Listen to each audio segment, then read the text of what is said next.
DJ Pankaj राज, DJ वाले hero DJ Pankaj राज। गाना लगा होली के चोली इंटरनेट पर रंगले ए पकड़ ताके चिकी रंगले पकड़ पकड़ लगा और लगा। देखा ने चोली देखा ने चोली देखा ने चोली आगे छौरी इंटरनेट पर खिड़की लगा ले पर्दा खसा ले खिड़की लगा ले पर्दा खसा ले बैलून में रंग धके मार दे तो पेट पर। देखा ने चोली देखा ने चोली देखा ने चोली आगे छौरी इंटरनेट पर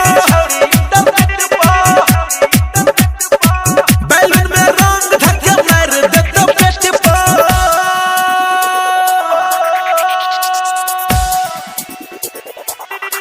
छौरी बैलून में रंग धके मार दे तो पेट पर। छौरी इंटरनेट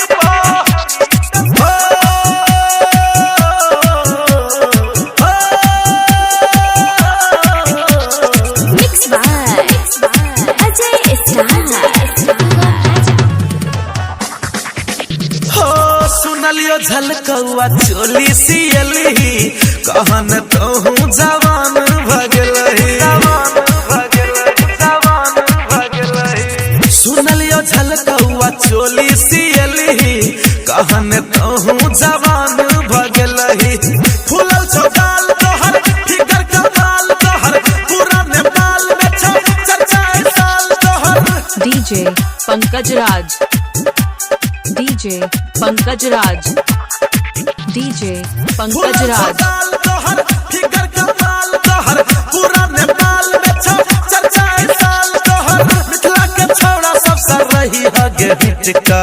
देखा ने चोली देखा ने चोली देखा ने चोली आगे छौड़ी इंटरनेट पर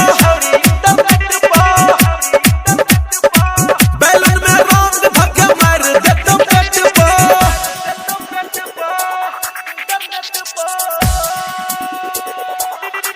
छौड़ी बैलून में रंग धके मार दे तो पेट पर। छौड़ी इंटरनेट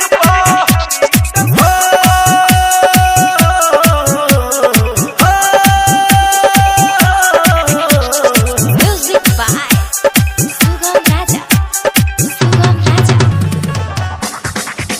हो बेर ऑनलाइन में काम चला ले वीडियो चैट में नैना लड़ा ले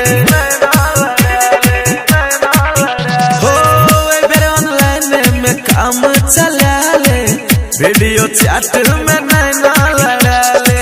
तोरा भंगोली खाके बाजा में गे बजियाबो ननवा जवानी तोहर हाथ हम घसियाबो।